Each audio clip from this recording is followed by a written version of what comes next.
me to be in Vietnam for the first time and also for the first time in Asia. And this concert in special, it's very important also for me, but also for Brazil because it celebrates the relations between Brazil and Vietnam. I knew about Vietnam growing up when I learned history, so I was very enchanted, very curious and admire very much the culture, the people, and how brave this people is and how brave this country is.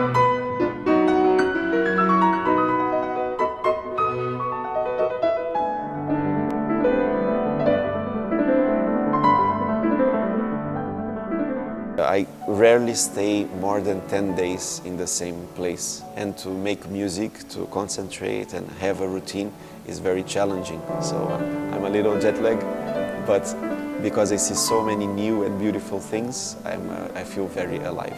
I love to play music in big halls and big festivals, and to have the recognition I feel humbled and honored, but I know that music is for everyone.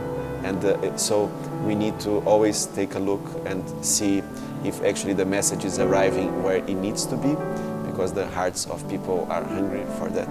So I think that always motivates me to have audiences who are hungry of music. No, yes, I believe that music is for everyone. And Brazil is a very musical country.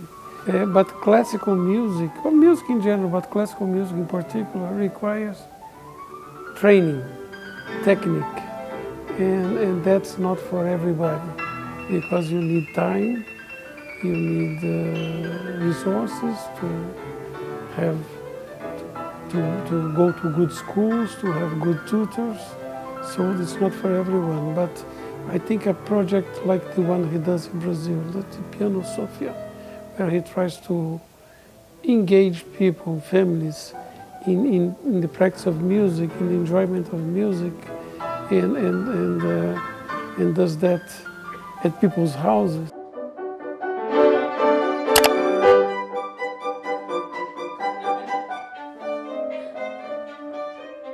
I was born in São Bernardo, I grew up in Diadema. And Diadema is close to São Paulo, and it's still today, but at my time was a very dangerous city, very poor city, very low structure. I wanted to bring music to houses of people, but also to places that didn't have access many times. So and I wanted to take advantage of the fact that many houses have old, small pianos that were inherited for many generations, but were not played. So I associated with many musicians. We played chamber music, like little groups would play in these houses, and then we would revive the piano.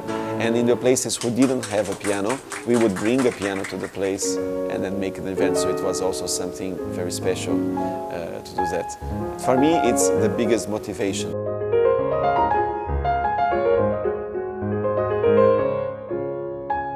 This release I just did, the recording of Piano Latria, this album of Brazilian music, made me see that there are so many composers in Brazil that are not well known. And I think that everywhere in the world there is this, maybe in Vietnam too, and maybe there's composers who are not well known. Being here and knowing the people and the culture, I feel inspired to study some Vietnamese music. So next time I come, I promise to play some Vietnamese music.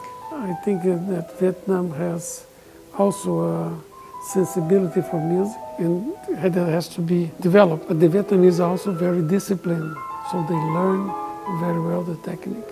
The combination of discipline and inspiration and freedom to create will maybe project the Vietnamese music in the world in the near future.